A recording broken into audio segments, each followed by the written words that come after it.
अच्छा। नमो तस् भगवतो अरहतो सम्मा सम्बुद्धस्स। नमो तस् भगवतो अरहतो सम्मा सम्बुद्धस्स।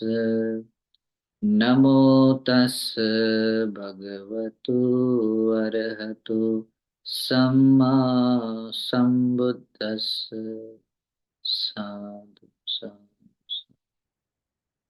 श्रद्धावंत, पुण्यवंत उपासक और उपासिकाओं, पिछले संडे के दिन हम लोगों ने सल्लेख सूत्र देखा था। उसका कुछ अवशेष भाग भी था जो आप लोगों को बताना है। लेकिन कुछ लोगों के प्रश्न थे।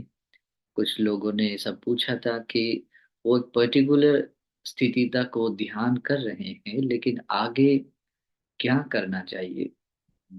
कभी कभी वो शमत ध्यान कर रहे हैं, लेकिन पर्टिकुलर आगे क्या करना चाहिए वो नहीं समझ पा रहे। या विपස්සना भावना कर रहे हैं, जैसे अनित्य दुख अनात्म के तरह बोध कर रहे हैं, लेकिन आगे क्या करना है समझ में नहीं आ रहा था। या कुछ लोगों ने तो ऐसा भी कहा है कि जो हम लोगों ने जो पंच उपादान स्कंद के बारे में जो विपස්සना जो सिखाई है, बस उस क्रम से अभ्यास किया है, लेकिन अ, पूरी तरह से योनिसो मनसिकार करते हुए अभ्यास किया है, लेकिन आगे क्या करना है वो प्रश्न भी वहां से भी आया था। तो मुझे लगा कि चलो ये प्रश्न अधिक लोगों को हो सकता है ना, तो इसलिए इस प्रश्न पर पहले एक प्रवचन दे देते हैं। बाद में जो सूत्र बचा हुआ है अगले प्रवचनों में देखते थे। ठीक है। तो बेसिक रूप से मैं कुछ समझाऊंगा। अ, प्रज्ञा प्रज्ञा का क्षेत्र, अ, प्रज्ञा का क्षेत्र बहुत ही इम्पोर्टेंट होता है। प्रज्ञा यानी कि जो जानने का काम करता है ना, जो पजानन यानी कि जो जहाँ जानना होता है ना, जिस ज्ञान बोध से जो बात स्पर्श हो जाती है, हमें उसका बोध हो जाता है, तो वो प्रज्ञा कर लेती है। तो ये प्रज्ञा बहुत ही इम्पोर्टेंट है, लेकिन प्रज्ञा तक पहुंचने के लिए, ज्ञान तक पहुंचने के लिए कुछ चीजें जरूरी है ज्ञान। ठीक है। जब तक हम मतलब उसके स्टेप बाय स्टेपली हम आगे नहीं जाएंगे, तब तक मतलब थोड़ा सा मतलब क्लियर नहीं हो पाएगा, है ना। तो इसलिए अ, ज्ञान तक पहुंचने के लिए जो विपස්සना प्रज्ञा है, या जो भी उससे पहले का भी जो ज्ञान है, वो ज्ञान पाने के लिए अ, हमें एक क्रम से जाना जरूरी होता है। तब जाकर हम सही तरीके से सही ज्ञान को हम स्पर्श कर पाते हैं। ठीक है। तो सबसे इम्पोर्टेंट पार्ट आता है कि अ, जो व्यक्ति जिस किसी व्यक्ति को भगवान बुद्ध या भगवान बुद्ध के श्रावकों के द्वारा उपदिष्ट श्री सद्धर्म श्रवण करने के लिए मिलता है, तो यहाँ से आरंभ होता है। इसलिए भगवान भगवान ने भी एक यक्ष को प्रश्न का उत्तर देते हुए ये कहा था, सुसु सा लभते पन्यम। अगर हम बहुत अच्छी तरह से भगवान बुद्ध की जो वाणी है वो श्रवण करते हैं, है ना, भगवान बुद्ध के द्वारा उपदिष्ट श्री सद्धर्म जब बहुत अच्छी तरह से श्रवण करते हैं, तो यहाँ से वो आरंभ होता है। ठीक है। तो श्रवण करने में बहुत ही इंपॉर्टेंट पार्ट है। तो ज्ञान के क्षेत्र में ये पहला कदम है। ठीक है। तो पहला कदम यानी कि आपको अगर ज्ञान, कोई भी व्यक्ति पाना चाहता है, ज्ञान तक प्रज्ञा तक पहुंचना चाहता है, तो भगवान बुद्ध या भगवान बुद्ध जी का श्रावक होना बहुत जरूरी है।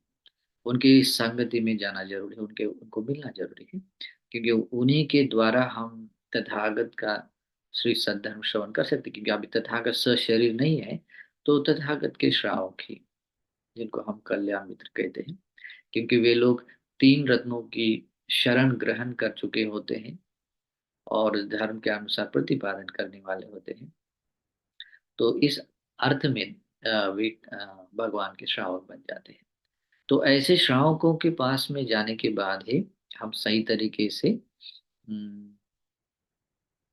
ज्ञान पाने के लिए समर्थ होते हैं। तो जब उनके संगति में जाते हैं और हम कुछ धर्म सीखते हैं, मतलब सीखते हैं नहीं कि सुनते हैं, तो धर्म श्रवण करने के बाद, अभी भगवान के समय में धर्म की देशना अलग अलग होती थी, क्योंकि भगवान सब कुछ जानने वाले, सब कुछ देखने वाले होने के कारण भगवान देखते थे कि किस व्यक्ति को किस तरह की देशना देनी जरूरी है। यहाँ तक कि भगवान ये भी जानते हैं कि इस व्यक्ति को ये यही धर्म देशना, मतलब अभी ये धर्म ज्ञान तो दे, मतलब दे रहे हैं उनको, लेकिन ये धर्म देशना अभी उसको मार्गफल या कुछ नहीं देगी, लेकिन एक पर्टिकुलर एक समय आएगा और तब ये धर्म देशना उसको काम आएगी। ठीक है। तो इस तरह से कोई कुछ कुछ लोग ऐसे करते थे, खास करके वर्षावास के आरंभ में बहुत सारे लोग, यानी भिक्षु लोग भगवान के पास आते थे और भगवान को कहते कि भगवान हमें कोई कर्म स्थान दीजिए, कोई ऐसा कर्म स्थान दीजिए जिससे कि हम एकांत में रहकर साधना कर सको। तो भगवान देखते हैं, और जिस व्यक्ति ने ऐसा कह दिया भगवान को कि भगवान मुझे संक्षेप में कुछ ऐसे धर्म या कर्म स्थान बताए जिससे कि मैं कुछ एकांत में जाकर ध्यान साधना अभ्यास कर सकूं। तो ये दोनों चीजें हैं। तो भगवान बुद्ध देखते थे कि अगर इस व्यक्ति की जो प्रज्ञा इंद्रिय है, श्रद्धा इंद्रिय, जो इंद्रिय आदि धर्म है, वो इंद्रिय कितने प्रमाण में बलवत है, स्ट्रांग है, उस क्रम से भगवान बुद्ध कुछ उपदेश करते थे। और भगवान बुद्ध कभी कभी ये भी देखते हैं कि अभी उसको ज्यादा ये नहीं है, क्या कहते हैं, अभी उसको जितना सीखना चाहिए, धर्म श्रवण करते करते जो ज्ञान लेना चाहिए वो बहुत इंपॉर्टेंट है। धर्म का ज्ञान लेना, श्रवण करते हुए धर्म का ज्ञान लेना बहुत इंपॉर्टेंट है। उसको कहते हैं धम्म ठिति ज्ञान, यानी कि धर्म की स्थितियों का ज्ञान होना जरूरी, यानी कि धर्म किस अर्थ में वो धर्म है जो भगवान ने विमुक्ति दायिनी दी, श्री सद्धर्म बताया है। क्योंकि सब कुछ इस संसार में प्रतीत्य समुत्पन्न है, तो उसका हेतु क्या है, उसका परिणाम स्वरूप वो बात कैसी, आदि आदि जो व्यक्ति धर्म श्रवण करते हुए बहुत अच्छे से जानते हैं, उस समय भगवान बुद्ध बोलते थे कि हाँ, तो ऐसा ऐसा है, तो तू जाते समय सारे बुद्ध भंत जी को मिल के जाना, नहीं तो फिर किसी और को मिल के जाना, आदि आदि बात कर, मतलब इस तरह से कहीं ना कहीं तो भेजते कि हाँ, फिर सारे बुद्ध भंत जी उनकी चर्याओं के अनुसार थोड़ी उनका धर्म स्वभाव देख कर बस संक्षेप में कुछ ना कुछ ऐसी बात बोलते हैं। और बात ऐसी होती है कि क्रम चाहे जैसा भी हो, है ना, चाहे जैसे संक्षेप में दी गई देशना हो, विस्तार में दी गई देशना हो, अभी जस्ट उसके इंद्रिय धर्म परिपक्व होने के इंतजार के लिए उन्होंने कुछ जस्ट कोई बात, धर्म की बात कही हुई, तो वो सभी बातों से एक ही क्रम परिपूर्ण होता है, उसमें इंद्रिय धर्म परिपक्व बन जाते हैं। खास करके उसमें श्रद्धा इंद्रिय, वीर्य इंद्रिय, स्मृति इंद्रिय, समाधि इंद्रिय और प्रज्ञा इंद्रिय, ये इंद्रिय धर्म अपने धर्म के अभ्यास से, जैसे जैसे आप धर्म का अभ्यास करेंगे, धर्म का श्रवण करेंगे, वैसे वैसे ये पांच इंद्रिय पक्व होनी जरूरी है। आपकी श्रद्धा इंद्रिय जैसे जैसे वो परिपक्व बनते जाते हैं, आपका वीर्य इंद्रिय, स्मृति है, समाधि है, प्रज्ञा है, जैसे जैसे परिपक्व बन जाती है, तो वैसे वैसे वो विशुद्ध बनते मतलब विशुद्ध हो जाते हैं, इंद्रिय विशुद्ध बन जाते हैं, और विशुद्ध होना ही यानी कि बल हो बन जाते हैं, तो सक्षमता आ जाती है। तो देखिए, मैंने इससे पहले भी आपको कुछ पंचोपादान स्कंद के बारे में कुछ विपස්සना बताते समय मैंने एक महामालु के सूत्र बताया था, है ना। महामालु के सूत्र में हमने देखा था कि कैसे कोई व्यक्ति अपने भीतर विपස්සना विपස්සना आरंभ करता है, विपස්සना ज्ञान को वो बढ़ाता है, आदि आदि। तो एक बार फिर से वो सूत्र सुन सकते हैं, तो अभी भी थोड़ा क्लियर कंसेप्ट हो ही जाएगी।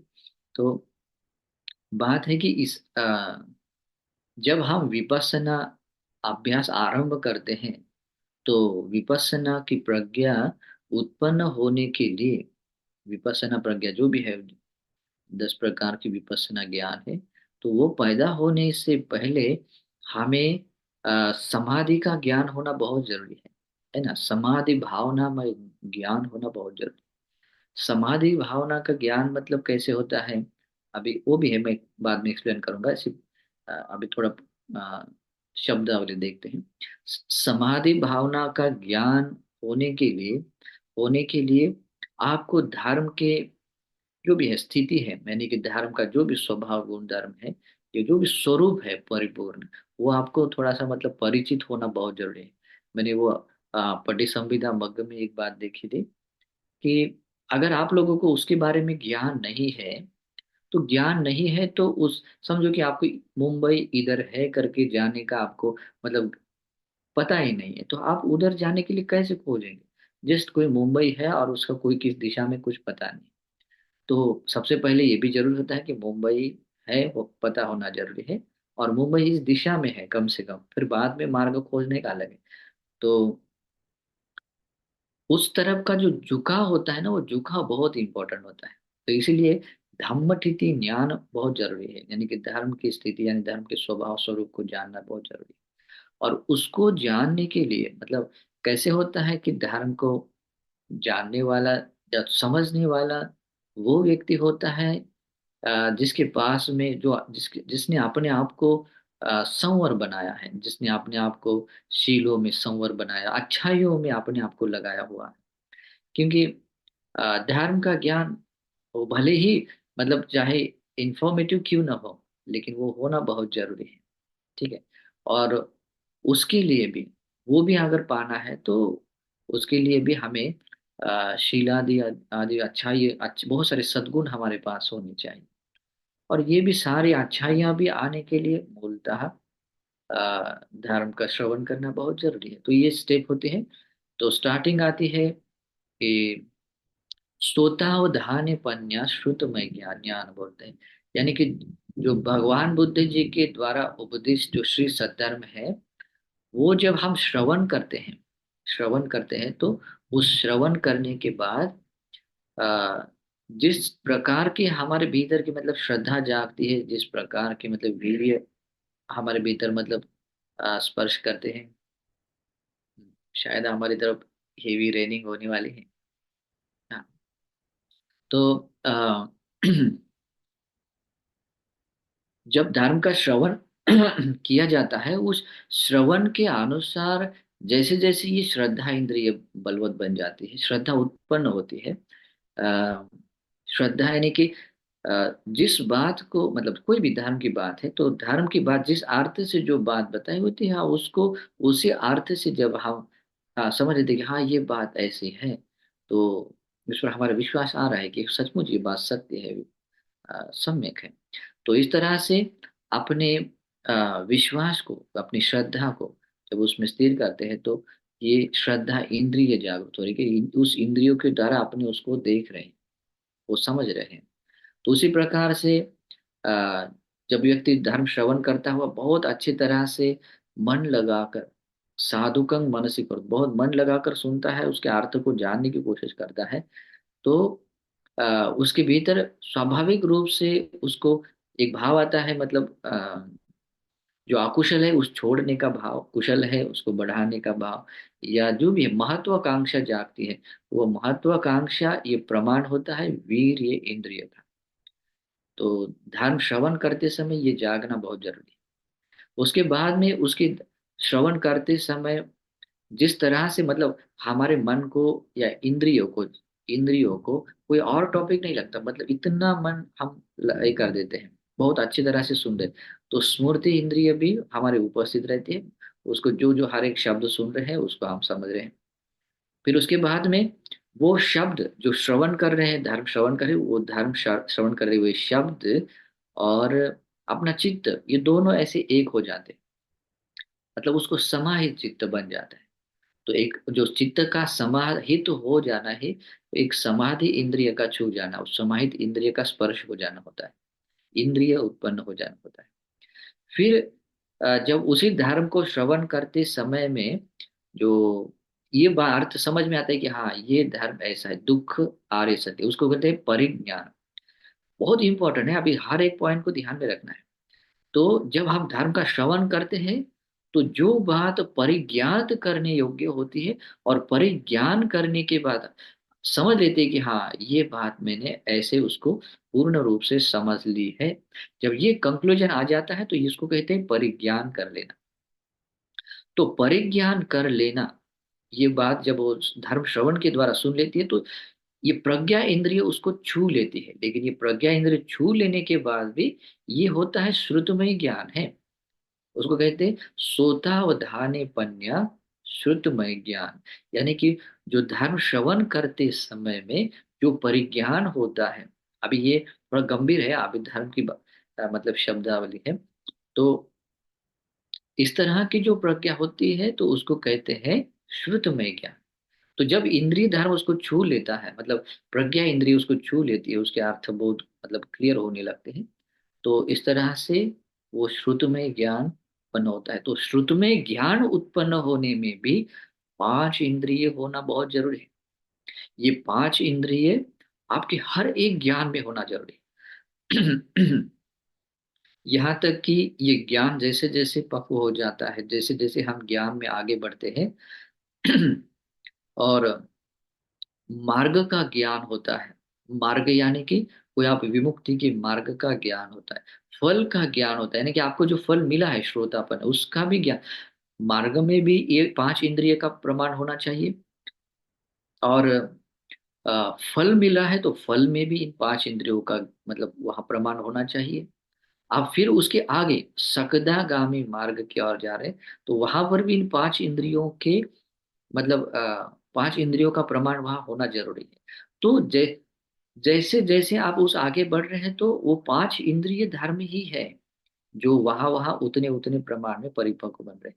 फाइनल में आप देखेंगे कि जो ये जैसे देखिए क्या पांच पंच उपादान स्कंद है, उसकी भावना कर रहे हैं, तो उस भावना करने में हर जगह पर आपने उसके बारे में प्रवचन सुना, वहां सुनते समय ये पांच इंद्रिय छू रहे हैं आपको, मतलब उसको पांच इंद्रिय धर्म उत्पन्न हो गए।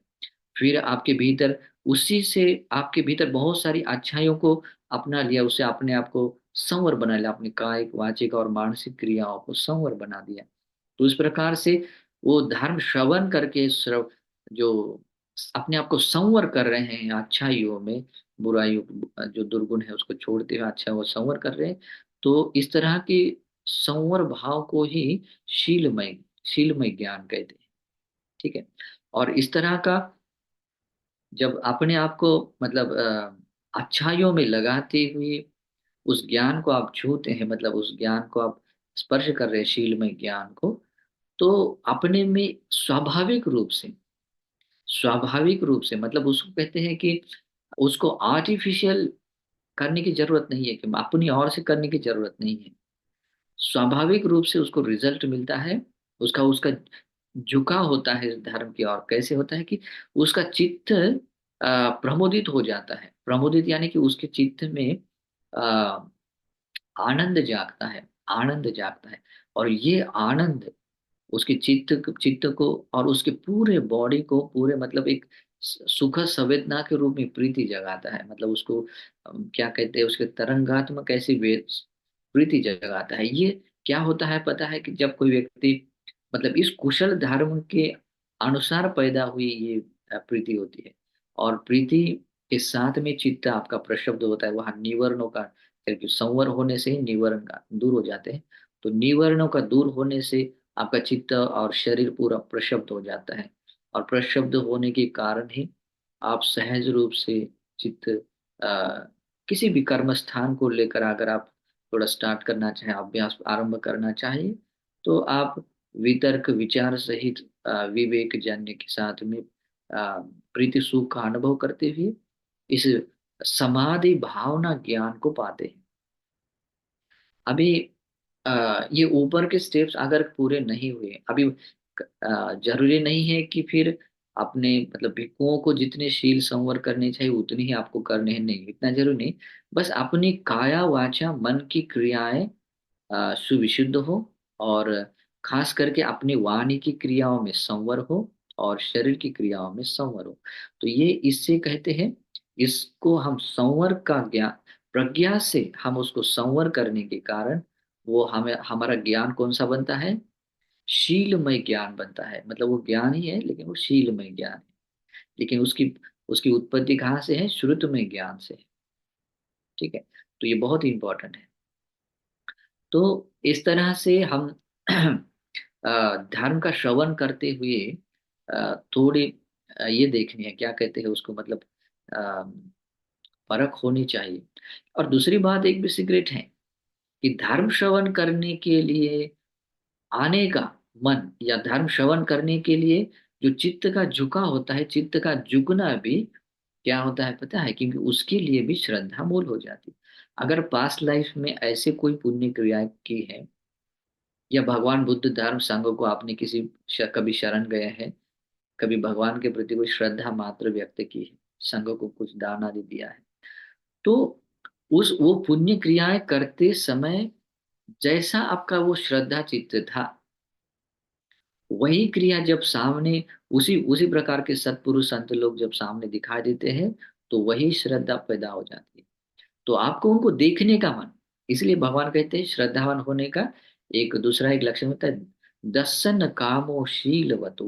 वो सहज रूप से आ, वो शीलवान गुणवान जो लोग हैं, भगवान बुद्ध या अरहंत लोग हैं, उनको देखने का उसको उसका मन हो जाता है। और इतना ही नहीं है, मन भी हो जाता है और धर्म श्रवण करने की इच्छा हो जाती है। वो याचना करता है, मतलब ऐसा खाली मिला और कुछ नहीं किया ऐसा नहीं होता, वो याचना भी करता है कि जो भी है धर्म श्रवण है, धर्म का ज्ञान है वो हमें दीजिए आदि आदि रूप से। तो धर्म श्रवण करने की इच्छा रखता है। सद्धम्मं सोतुम इच्छति, सद्धर्म श्रवण करने की इच्छा रखता है।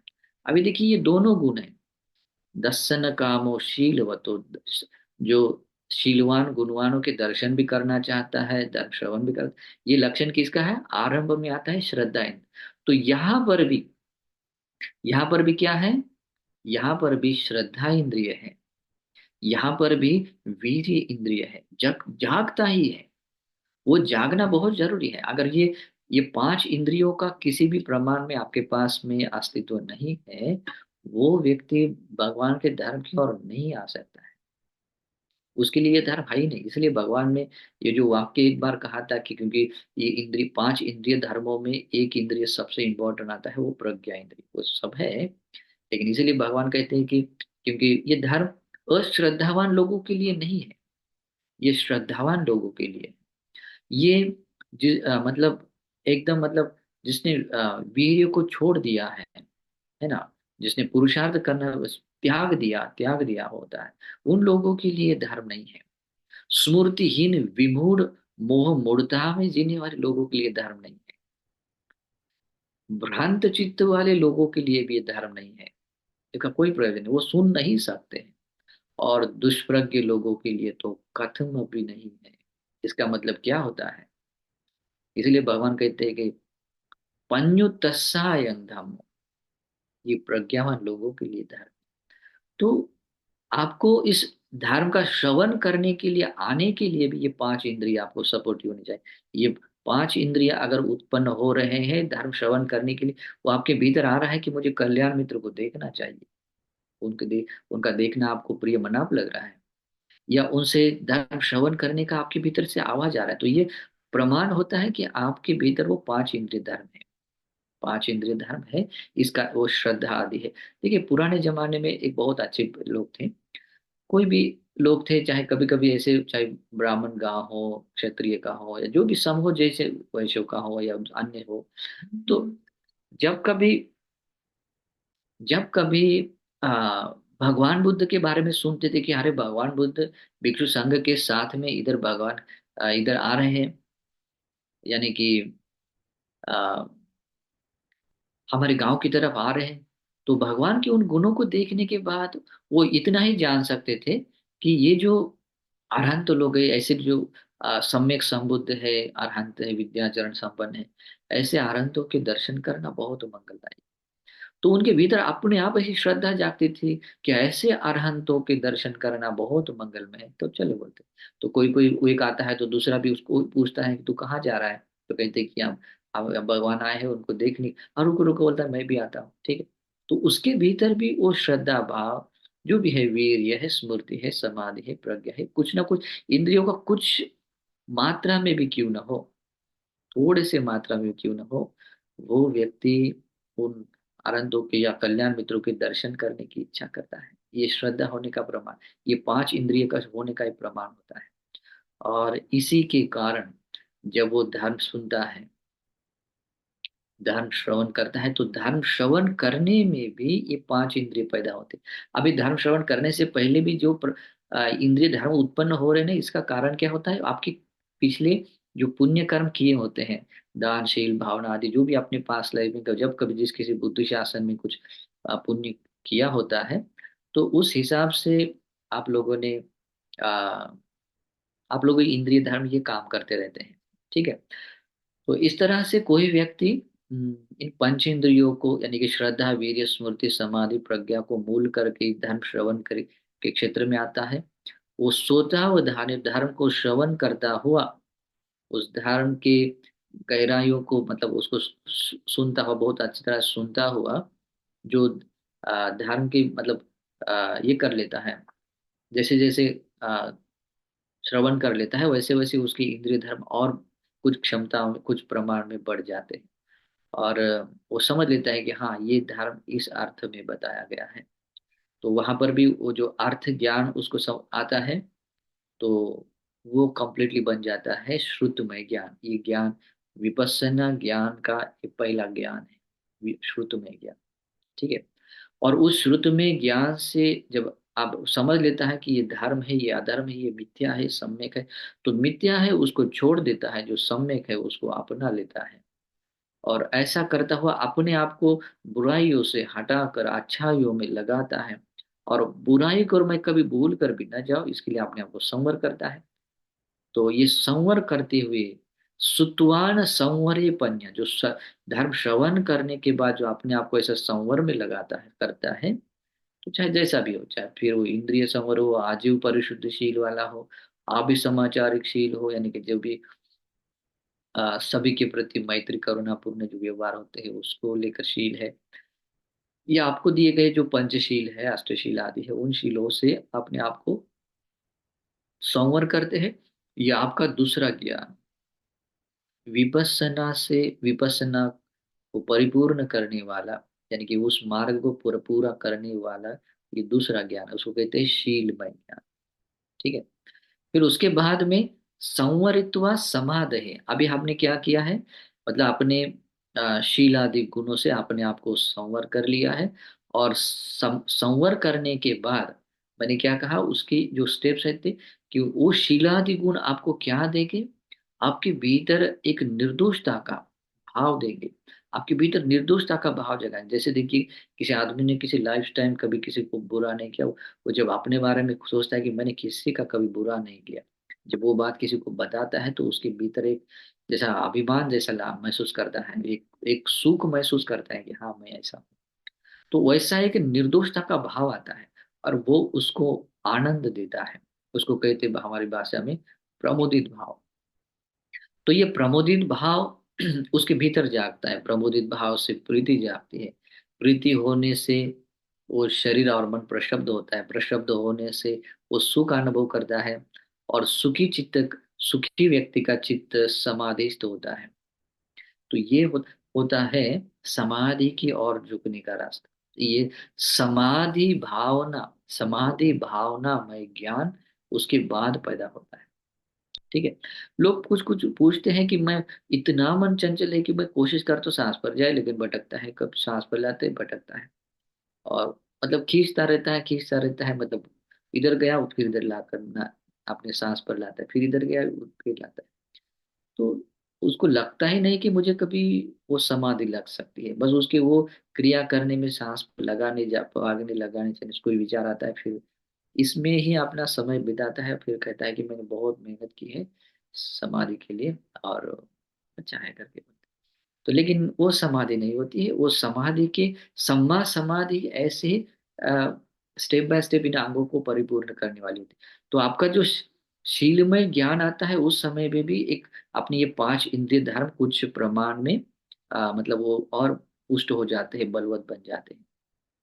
जब आपकी ये समाधि इंद्रिय भी आपकी कुछ मात्रा में मतलब समाधि नहीं, समाधि इंद्रिय नहीं, ये समाधि भावना में ज्ञान भी जब आपके भीतर उत्पन्न होता है तो उस समय में भी आपकी ये पांच इंद्रिय धर्म कुछ प्रमाण में और पुष्ट हो जाते हैं और बलवत बन जाते हैं। वो इंद्रिय थे और थोड़े बलवत हो रहे और बलवत हो रहे। अभी 100% विशुद्ध नहीं बने हैं, बल पूरा नहीं बने, अभी बल बन रहे हैं। ठीक है।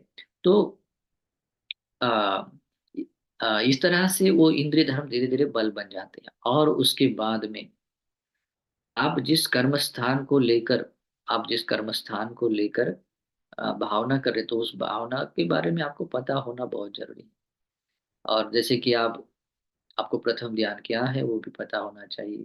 उसके जो भी आप शमत भावना कर रहे हैं, आनापानसति, बुद्धानुसति, धम्मानुसति, शीलानुसति, कशीन भावना कर रहे हैं या और जो भी शमत भावना अभ्यास कर रहे हैं, तो उसके बारे में आपको ज्ञान होना भी जरूर। और ज्ञान आता है क्यों? क्योंकि हमने उसके बारे में धर्म श्रवण कर लिया है। धर्म श्रवण नहीं किया है और बस ऐसे ही बैठ गए, आसन पर बैठ गया, आपने आंखें बंद की, सांस पर ध्यान लगाने के लिए बोला है, सांस लेते रहो। हाँ। हम्म। माइक ऑन, माइक बंद कर सकते हैं, दिन का चालू है वो लोग। तो इस तरह से डिस्टर्ब हो जाते हैं इन लोग, माइक ऑन मत कीजिए। तो समाधि समाधि पाने का जो कर्म स्थान है उसका भी आपको ज्ञान होना बहुत जरूरी है। जब आपको ज्ञान होता है, जैसे पटिसंभिदा मग्ग ग्रंथ में एक ऐसा बहुत सुंदर बताया गया है, जब आपको उस कर्म स्थान के बारे में परिज्ञान होता है, कर्म स्थान का अभ्यास करने से जो बातें आपको परित्याग करने वाली होती है उसका ज्ञान होता है।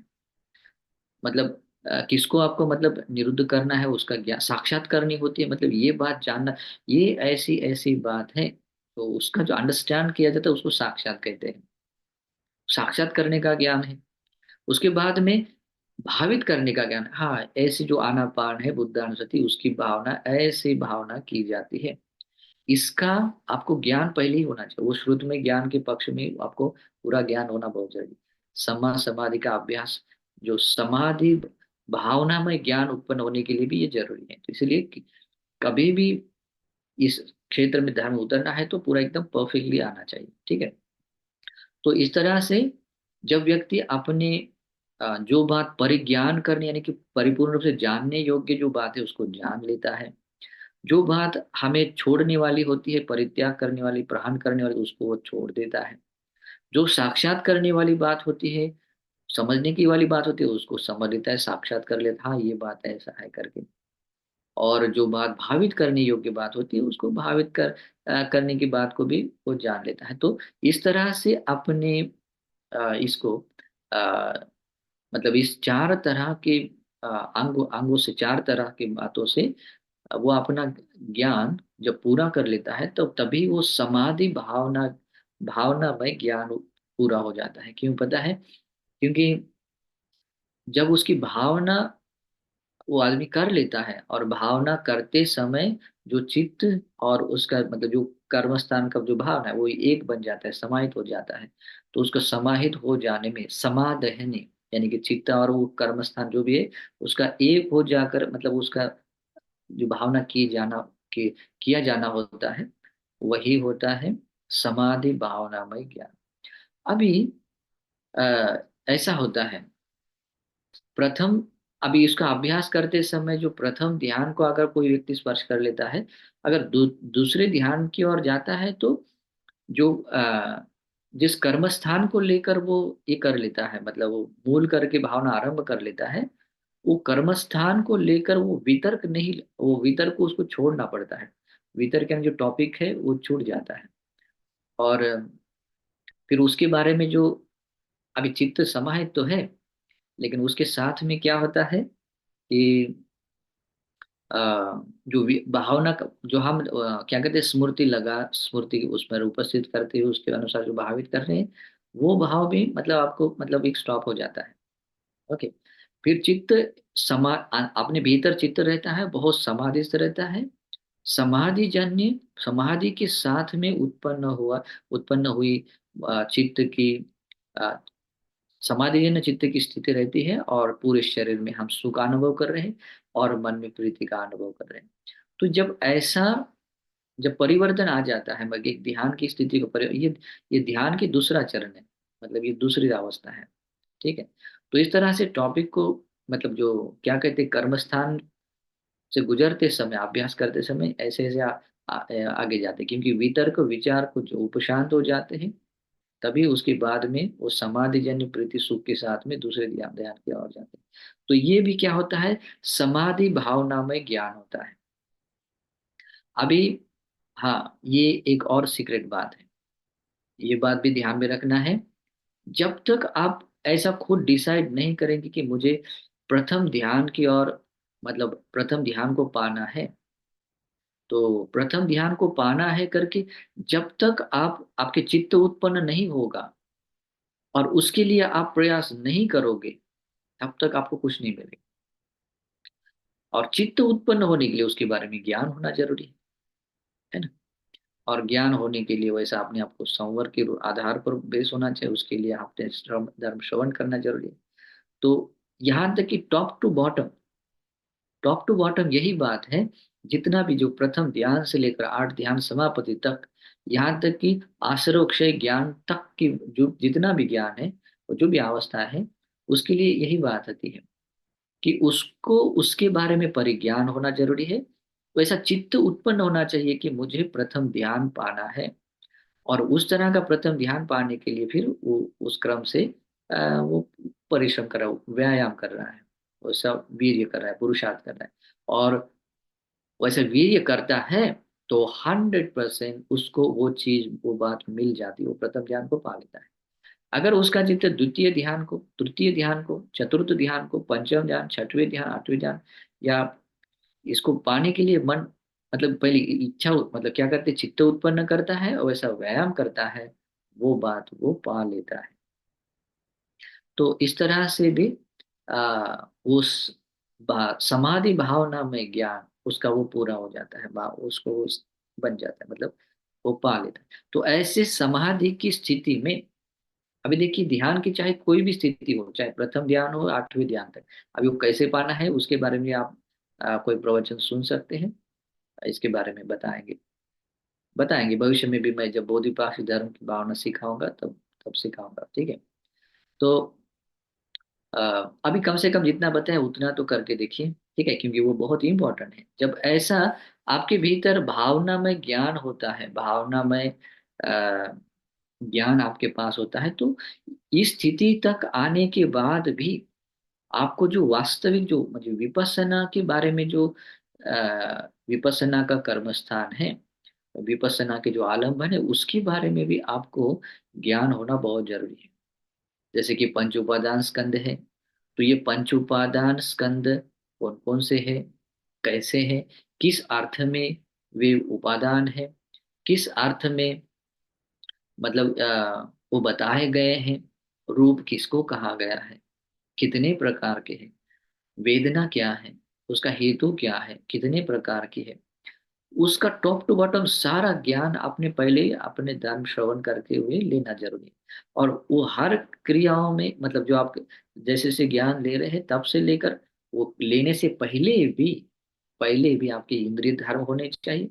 वो हर स्थिति में आपके इंद्रिय धर्म और पुष्ट और बलवत होते होते जाने जरूरी है, ठीक है। तो लोग बोलते हैं ना अभी उसके आगे क्या करना है ना। तो जब आप अगर ध्यान समापत्ति में रहकर अगर आप सुख विहार करना चाहते तो आप ये नहीं लगे कि उसके आगे क्या करना है। प्रथम ध्यान में है तो आपको आगे क्या करना है आप समझ सकते हैं, द्वितीय ध्यान की ओर जा सकते हैं। दूसरे ध्यान में है तो आप आगे क्या करना है वो समझ सकते हैं। आपको वही उसी में रहकर अगर सुख से विहार करना है तो वो सुख विहार है, दिट्ठ धम्म सुख विहार है, ठीक है। उसमें आगे क्या करना है वो मतलब आपको कोई ये नहीं डाउट नहीं रहेगा कि मुझे मैं तो कहते हैं कि मैंने पूरा 1 घंटे तक मैंने सांस पर ध्यान लगा दिया और रहता भी है, लेकिन उसके आगे क्या करना है? यदि 1 घंटे के बाद हम उठ रहे, आसन से उठते हैं, फिर दोबारा आकर 1 घंटा बैठे, तो फिर वही क्रिया कर रहे हैं 1 घंटे तक सांस पर, आगे क्या करना है ना? तो ये बात अगर इस क्रम से आएंगे तो आप बराबर आगे बढ़ेंगे और आपको प्रश्न नहीं आएगा कि आगे क्या करना है। ठीक है। अभी मैं विपස්සना के क्षेत्र में भी आपको आगे क्या करना है, ये जो प्रश्न आप जो खटकता है ना, वो थोड़ा क्लियर करके देखना है, मतलब बताऊंगा। फिर आपको ये प्रश्न नहीं आएगा कि हाँ आगे क्या करना है। तो अभी आपके पास में श्रुत में ज्ञान है, मतलब ध्यान श्रवण करते हुए श्रुत में ज्ञान है, अपने आप को संवर करते हुए शील में ज्ञान है, और अपने चित्त को समाहित करते हुए समाधि भावना में ज्ञान है। और अभी आपको विपස්සना के पक्ष की ओर आना है, मतलब ये सम्यक समाधि, सम्मा समाधि सम्मा ज्ञान, उसके बाद ही ज्ञान आए। वो विपස්සना उसके बाद स्टार्ट हो जाती है, क्योंकि वो यथाभूत ज्ञान दर्शन के लिए वो सारी ये चीजें जरूरी है ना? चित्त का समाधि समाधि आदि, समाधि भावना में ज्ञान जरूरी है। तो आ, अभी आपको उसके आगे का ज्ञान आपको कंप्लीट होना जरूरी है, उसको कहते हैं पच्चय परिगहे पन्या धम्मठिति ज्ञान। पच्चय परिगह यानी कि आपको धर्म के हर हेतु प्रत्ययों को, मतलब किस अर्थ से जो बात बताई गई है, इसके बारे में पहले से ही आपको, मतलब धर्म श्रवण करते हुए उसका ज्ञान होना जरूरी है। और और वो भी जैसे जैसे आप समझ रहे हैं, वो ऊपर के आपके जो इंद्रिय धर्म है वैसे वैसे पुष्ट होने जरूरी है। जैसे जैसे आपकी इंद्रिय श्रद्धा वीर्य आदि इंद्रिय पुष्ट होते जाते हैं, तो आपको एक फाइनल कंक्लूजन आता आ जाता है कि हाँ ये बात ऐसी है करके, तब आपकी श्रद्धा उस चीजों पर ऐसी स्थिर हो जाती है, हाँ ये बात ऐसी। लेकिन अभी भी विशुद्ध नहीं बनी है, श्रद्धा इंद्रिय अभी भी विशुद्ध नहीं बनी है, कि वो अपनी इंद्रिय धर्म अभी भी परिपूर्ण, मतलब बल तो बने हैं लेकिन कुछ मात्रा में बने हैं। ठीक है, अभी बल बनना और बाकी है। तो इस तरह से, तो ये इंद्रिय धर्म छूते हुए आपको वो धर्म के स्थिति का ज्ञान होना चाहिए, उसके हर एक बात को, उसके कारण को समझना जरूरी है कि किस अर्थ से, किस तरह से वो बात है। प्रत्यय यानी कि जैसे कि आपको रूप को समझना है, रूप है, वेदना है, संज्ञा है, संखार है, विज्ञान है, समझना है उसको। अभी उसको हर एंगल से आपको देख जानना जरूरी है, उसका हेतु क्या है ना? वो किस स्वभाव का है, या उसको बनने के लिए जितनी भी बातें उसको एक, मतलब सपोर्टिव बन जाती है, उसको कहते हैं प्रत्यय। जब अनेक चीजें एक हो जाकर कुछ होने, घटित होने के लिए बात होती है, उसको कहते हैं प्रत्यय। और जो एक बात जो हम देख रहे हैं कि ये बात होने से ये बात हो रही है, तो उसको कहते हैं हेतु। ठीक है, ये दो हेतु प्रत्यय। तो इस तरह से उसका ज्ञान होना जरूरी है। और जब तक ये ज्ञान नहीं होगा, आप ये धर्म स्थिति का ज्ञान आपको नहीं मिलेगा। ये धर्म की, मतलब जो भी स्वभाव है उसको जानने का ज्ञान नहीं होगा। और ये ज्ञान नहीं है तो वो आगे नहीं बढ़ पाएंगे, विपස්සना नहीं कर पाएंगे। ठीक है, इसलिए मैंने आप लोगों को वो पंच उपादान स्कंद की विपස්සना सिखाने से पहले उसके बारे में बहुत सारी जानकारी बताई। लेकिन और बताना बता भी सकता था, लेकिन उसको वो उसी भावना के अनुसार ये सारे बोधिपाक्षिक धर्म कैसे पूरे होते हैं, इंद्रिय धर्म आदि कैसे आगे जाते हैं, जो बोधि अंग जगाने के लिए कारण बन जाते हैं आदि, वो स्टेप बाय स्टेप हमें सीखना है। ठीक है। तो अभी मैं थोड़ा परिचय दे रहा हूँ कि वो धर्म स्थिति का ज्ञान होना कितना जरूरी है। तो इस तरह का पूरा ज्ञान होने के बाद आपको उसका स्वभाव रूप को समझ में आया। रूप जैसे यंकिंच रूपम, जितने भी जो भी रूप है, चाहे फिर वो भूतकाल का हो, भविष्य काल का हो, वर्तमान का हो, भीतर का हो, बाहर का हो, स्थूल हो, सूक्ष्म हो, है ना? यानी जैसा जो भी, दूर का नजदीक का, चाहे जैसा हो, उसके बारे में पूरी आपको जानकारी है, उसके हेतु और उसके स्वभाव प्रत्यय को पूरा साफ साफ आप समझ रहे हैं। तो भगवान बुद्ध कहते हैं कि जब ऐसा आपको ये पूरा ज्ञान होता है, तो भगवान कहते हैं कि आपके भीतर एक ज्ञान आता है, वो अपने सही तरीके से धर्म के हेतु प्रत्ययों का मतलब धारण करने के कारण उस प्रज्ञा को कहते हैं धम्म ठिति ज्ञान कहते हैं। ठीक है। और बाद में उसके बाद अभी आप सक्षम बनते हैं कि, क्योंकि आपने सही अर्थ को आपने ये कर लिया, तो उसके बाद में आप विपස්සना भावना करने में सक्षम बनते हैं। तो उस विपස්සना भावना यानी कि योनिसो मनसिकार करने में आप सक्षम बनते हैं। तो उसको भगवान बुद्ध, जैसे कि दूसरी भाषा में कहे तो, अतीत अनागत पच्चुपन्नानं धम्मानं संकिपित्वा ववत्थाने पन्या सम्मसने ज्ञान। ये विपස්සना प्रज्ञा का अगला ज्ञान है। और कह सकते हैं कि विपස්සना प्रज्ञा का प्रथम ज्ञान भी बोल सकते हैं कि ऊपर की भी जरूरी है, क्योंकि हाँ, ऊपर के नहीं जानेंगे तो वो ज्ञान भी नहीं पाए होगा। तो जो भी जैसे है कि आपने पंच उपादान स्कंद के बारे में भी देख रहे हैं, तो उसके सही स्वभाव को जानना जरूरी है। कैसे वो अतीत का ये रूप वेदना संज्ञा संखार आदि ये स्कंद थे, या रूप था आदि आदि। ठीक है। भविष्य काल के स्वभाव को देखते हैं, वर्तमान के इस स्वभाव को भी देखते हैं, रूप वेदना संज्ञा संखार भी। तो इस तरह से उसके बारे में उस धर्म के अनुसार प्रतिसंख्यान करना, यानी कि उसके अनुसार आप प्रज्ञा से, मतलब उसका विमर्शन करते हुए, उसके बारे में विचयन करते हुए, योनिसो मनसिकार करे कि भगवान ने किस अर्थ से उसको ये दिया, कहा है कि उसका हेतु क्या है, किस तरह से वो बनी हुई चीज है, और वो कैसा वो हेतु है, और कैसे वो हेतु होने से ये बात बनती है, कैसे वो हेतु बनने के लिए कैसे ये बात प्रत्यय बन जाती है, और कैसे ये प्रतीत्य समुत्पन्न बात है।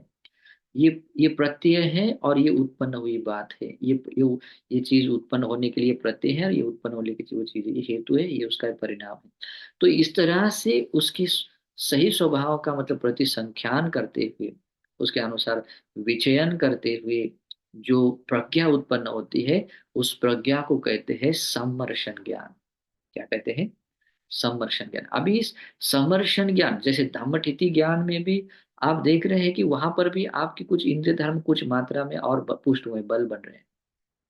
अभी ऐसा समर्शन करते हुए धर्म के उस, मतलब जो योनिसो मनसिकार करते हुए जो समर्शन कर रहे हैं, तो योनिसो मनसिकार करते वहां पर भी आपकी इंद्रिय धर्म काम कर रहे हैं।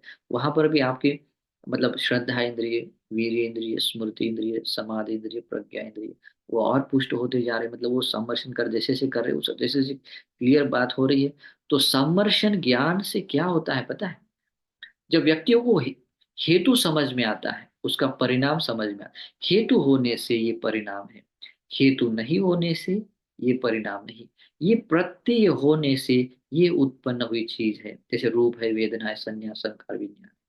ये है, ये प्रत्यय है, और प्रत्युत्य समुत्पन्न ये उपादान स्कंध है। तो इस तरह से जब व्यक्ति समझ लेता है, तो ये होने से ये होता है, ये न होने से ये नहीं होता है। उसके ये होने से उसके उदय को समझता है, कैसे ये होता है। अभी समझना ही ये अनित्य वे कैसा है, वे मन में लगा दिया ऐसा वे है करके नहीं। उसके हेतु को समझ लिया, कैसे ये उत्पन्न हुआ। ये हेतु अगर नहीं होता है, ये कैसे वे हो जाता है, नष्ट हो जाता है। तो इस तरह से सम्मर्शन करते हुए अपने प्रज्ञा से जो बात ये छू लेता है, मतलब प्रज्ञा और इसे स्पर्श करता है, ये बात ऐसी है।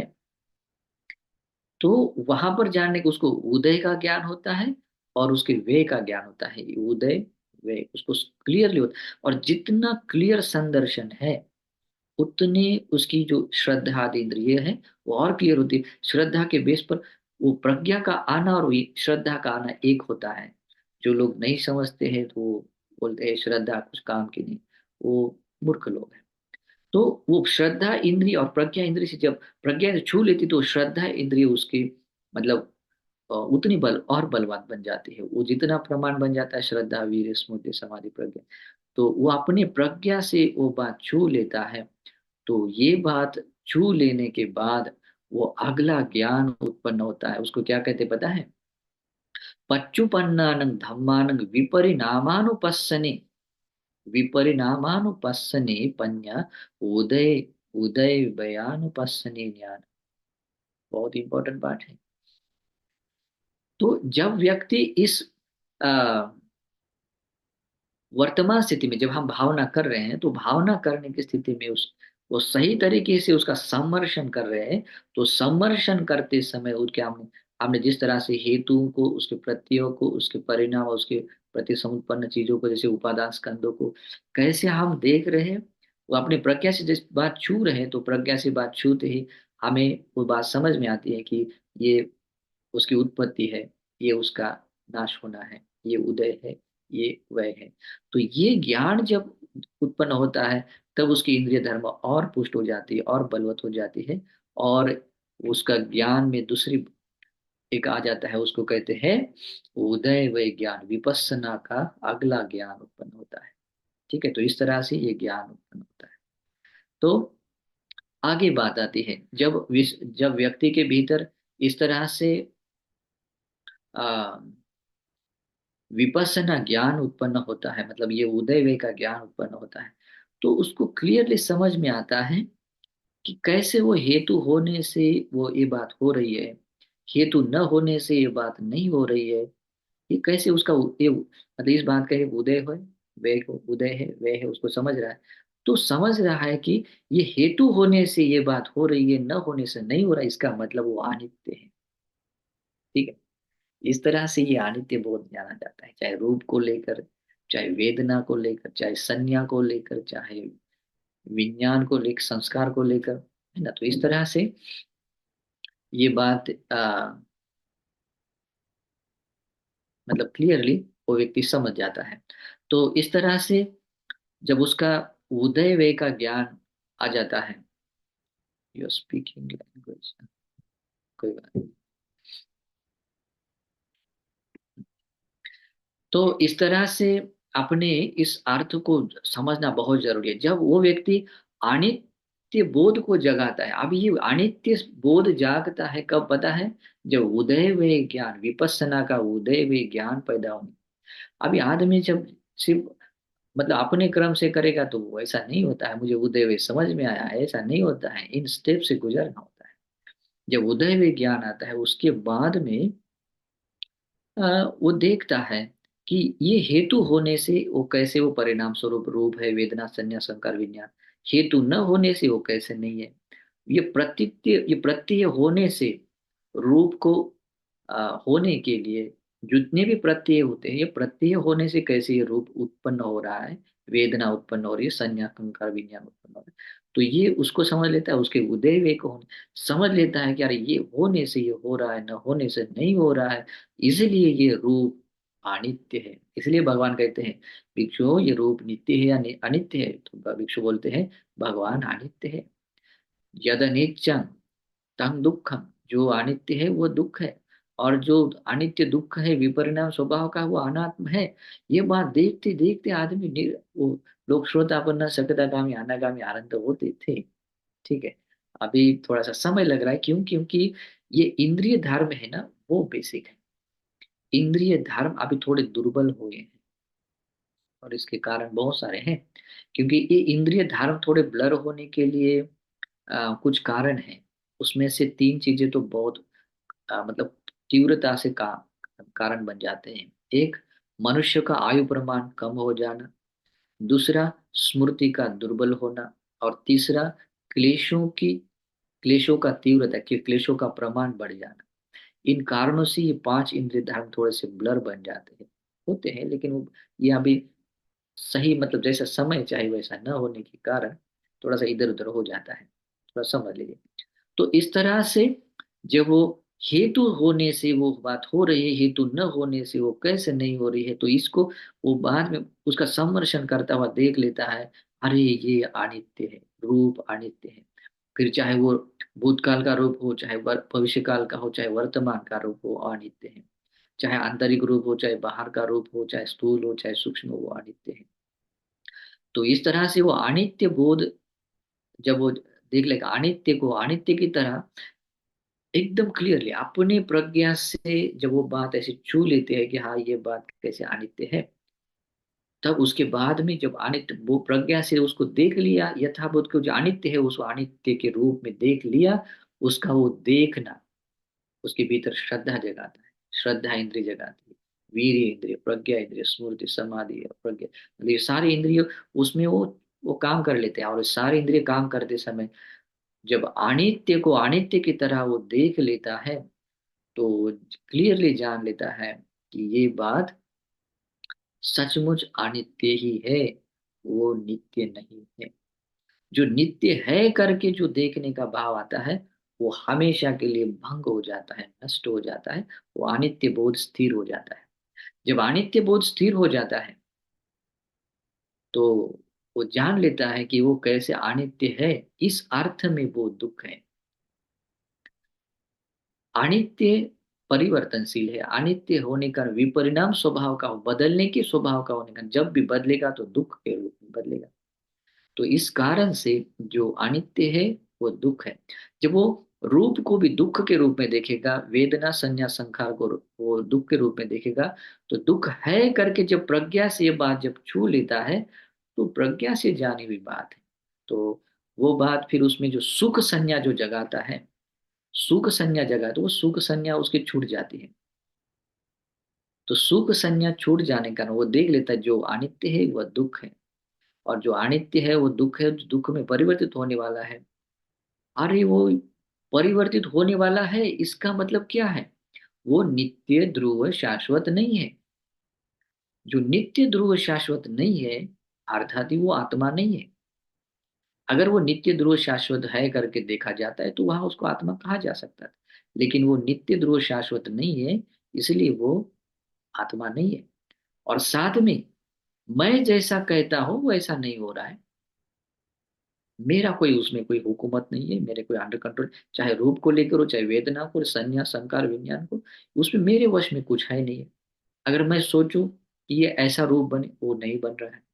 ऐसी वेदना नहीं बन रही है। तो अगर मैं आ, इस तरह से, मतलब मैं या मेरा उसको नहीं कह पा रहा हूँ, क्योंकि वो अनित्य नहीं बनना चाहिए तो अनित्य बन रहा है, दुख नहीं बनना चाहिए बन रहा है। तो अरे वो मैं नहीं हूँ, ये मेरा नहीं, क्यों नहीं? और मेरी आत्मा ने क्यों नहीं? क्योंकि वो अनित्य है। यद अनित्यं तं दुःखं, यं दुःखं तं अनित्यं। वो जो अनित्य है वो दुख है, जो दुख है वो अनात्म है। जो अनात्म है, अगर ऐसा बोध हो जाता है अपनी प्रज्ञा से, वहां पर भी उसकी पांच इंद्रिय धर्म उसको प्रज्ञादि इंद्रिय धर्म छू लेती है, तो इंद्रिय धर्म उसके और पुष्ट बन जाते हैं। और ऐसा वो अनात्म बोध करता हुआ उसकी जो आत्म संज्ञा है वो भंग हो जाती। तो इस तरह से अनित्य को अनित्य की तरह, दुख को दुख के रूप में, अनात्म को अनात्म के रूप में वो आपका संदर्शन कर लेता है। और उसमें वो संदर्शन करता हुआ जो नित्य संज्ञा, सुख संज्ञा और आत्म संज्ञा, ये हमेशा के लिए वो छोड़ देता है। हमेशा के लिए मतलब कम से कम वो समय के दौरान, वो तो हमेशा भी हो सकती है, लेकिन वो उस समय में जब वो भंग हो जाती है, वो छूट जाती है और अनित्य दुख बोध स्थिर हो जाता है, तो उस बोध को कहते हैं भंग ज्ञान। ये विपස්සना का अगला ज्ञान। ठीक है।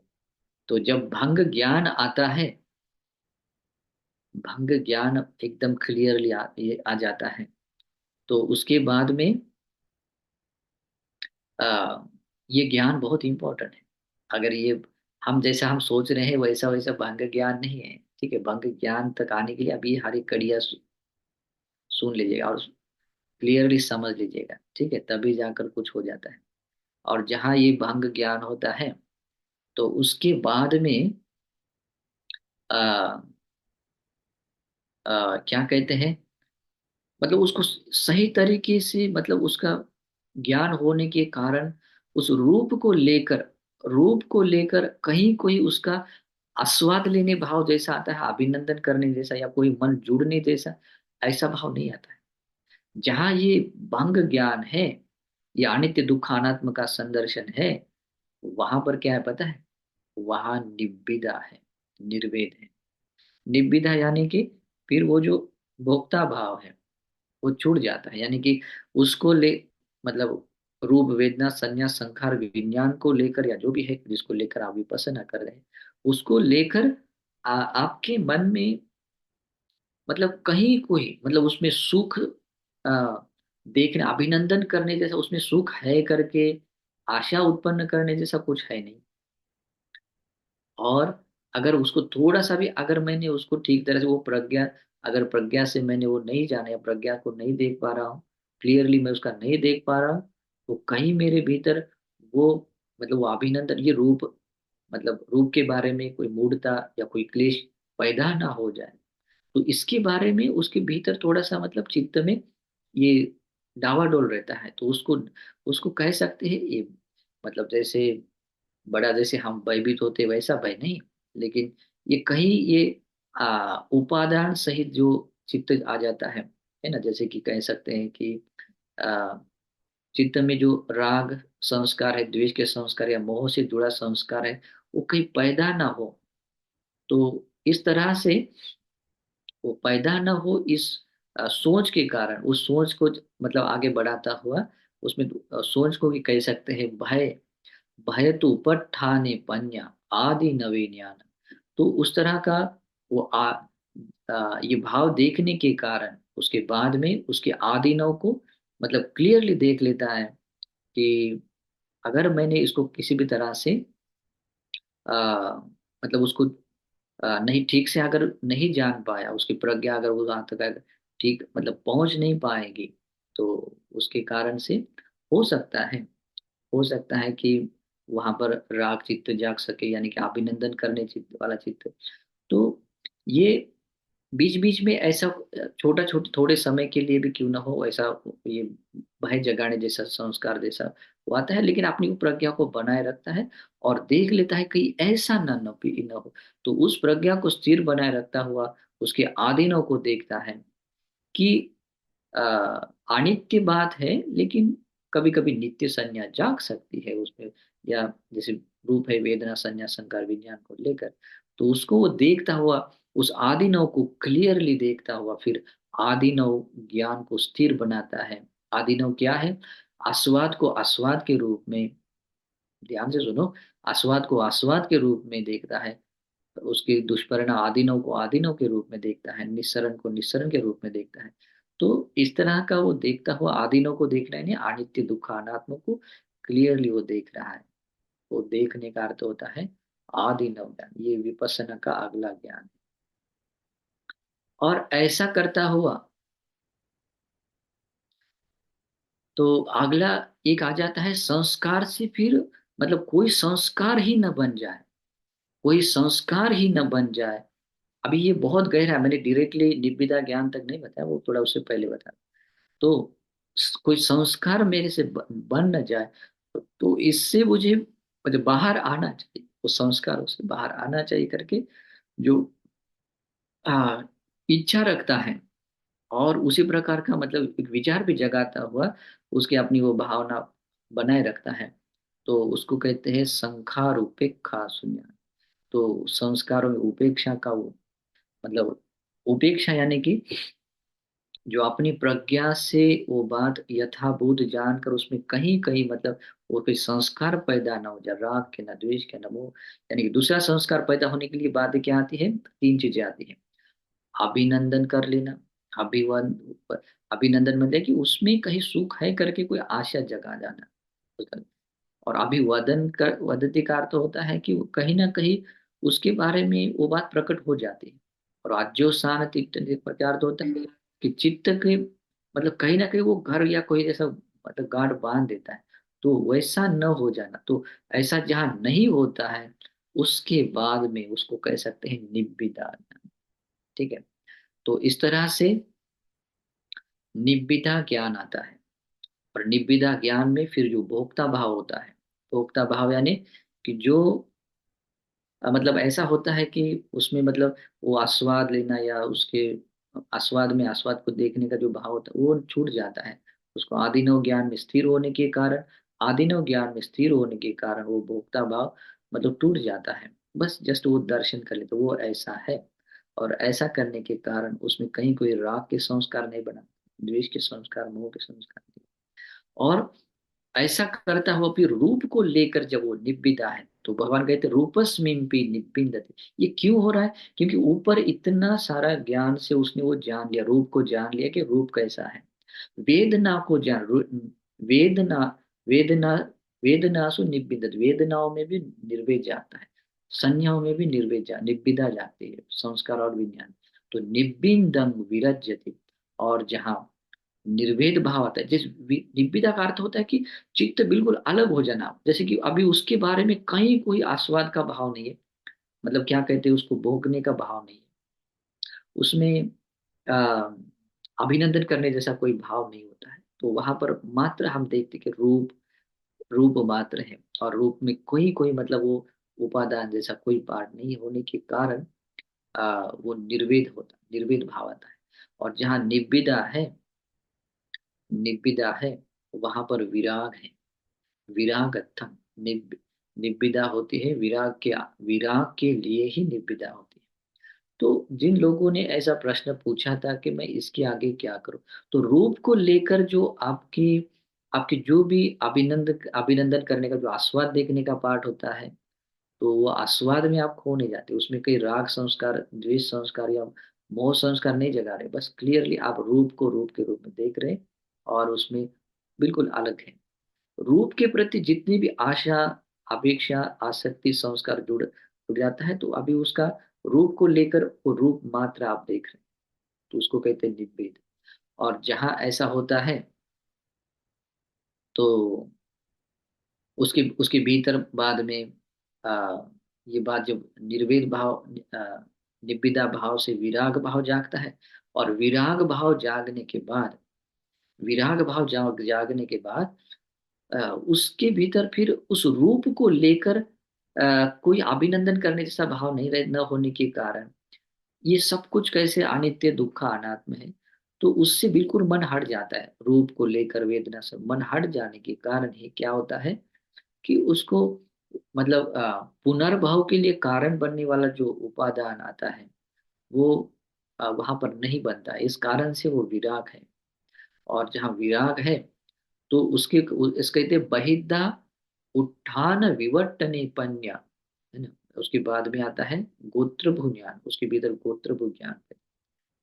और उसके बाद में दूभ तो उत्थान विवर्तने पन्या मग्गे ज्ञान। और इस तरह से जब आप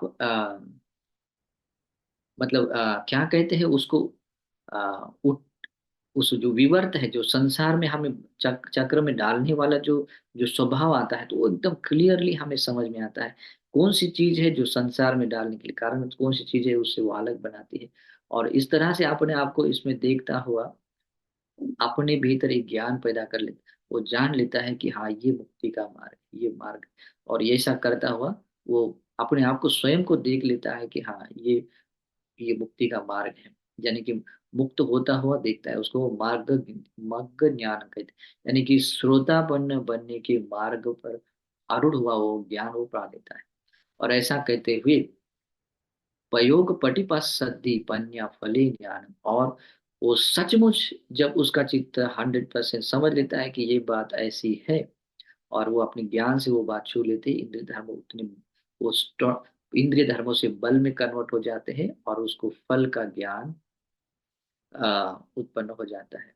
तो इस तरह से कोई व्यक्ति अ, फल यानी कि कोई भी फल, जैसे कि श्रोतापन्न आदि फल को प्राप्त करने, तो इस तरह से विपස්සना प्रज्ञा, ज्ञान, प्रज्ञा को, ज्ञान को जगाना जरूरी, एक एक ज्ञान को अपने भीतर बढ़ाना है। ठीक है। तो ये सभी ज्ञान और ये सभी इस फलों तक पहुंचाने के लिए सपोर्टिव हर जगह पर बनने वाले इंद्रिय धर्म है। और आपको इस इंद्रिय धर्म को अगर जैसे जैसे आप ये करेंगे, तो ये सारा ये जो क्रम है वो क्रम भी आपको समझ में आएगा, और इस क्रम को पूरा करते करते भी इंद्रिय धर्म और पुष्ट पुष्ट बनते बनते आप बलशाली बने। ठीक है। तो इस तरह से अपने भीतर अ, ये ज्ञान जगाएं और धर्म के महान प्रतिफल को पाएं। ठीक है। ये मुझे लगता है कि धर्म से इसना ज्यादा ही गंभीर है। इसके बारे में आपको विस्तार से जानने के लिए आप देख सकते हैं पटे संवेदा मग्ग में, अम, हाँ पहला ही चैप्टर है, उसके बारे में उसके विस्तार भी है, महावग्ग नाम चैप्टर है उसमें। ये भी है, मातृका भी है, स्पष्टीकरण भी है, सब कुछ है, लेकिन समझने के लिए थोड़ा सा मुश्किल है। लेकिन फिर भी जितना समझता है उतना समझ लेने की कोशिश कीजिए। और आज जो मैंने आप लोगों को सिखाया है, तो अभी आप समझ जाइए कि आपको उस समय क्या करना है। किसी पर्टिकुलर अगर शमत भावना की जगह पर है, आपको विपස්සना की ओर जाना है, तो वहां पर भी आपको आपकी मतलब कितनी मतलब आपकी तैयारी होनी चाहिए और किस तरह से वो अभ्यास में जाना चाहिए। और ज्यादा फिर आपको ये इस क्रम से जाओगे तो आपको नहीं लगेगा कि मैंने तो वो देख योनिसो मनसिकार कर लिया, अभी उसके आगे क्या करना है। ठीक है। तो इससे आप अगर ऐसे गुजरेंगे तो आपको 100% लाभ। ठीक है। तो ये अभी आप जिन जिन लोगों ने मुझे ये प्रश्न पूछे थे, ये प्रवचन सुन लीजिए और इसे अपना लाभ उठा ले। अगले प्रवचनों में हम सल्लेख सूत्र देखते हैं। ठीक है। तो ये धर्म देशना जो आप आज मैंने जो आप लोगों को धर्म दान दिया है, सभी दानों को जीतने वाला पुण्य संचित किया है। ये सारा पुण्य आप सभी लोगों को अनुमोदन करता हूँ और संसार के सारे दृश्य अदृश्य सभी जीवों को भी अनुमोदन करता हूँ। इस पुण्य के अनुभाव से आप सभी लोगों को इस धर्म के मार्ग को परिपूर्ण करते हुए चार आर्य सत्य का अवबोध कर परम निर्वाण पाने के लिए ये समग्र पुण्य हेतु प्रत्यय बने। अनुमोदन करता हूँ, आशीर्वाद करता हूँ। सुखी निदुखा निरोगा हुंतु निब्बानस्य पच सुखी।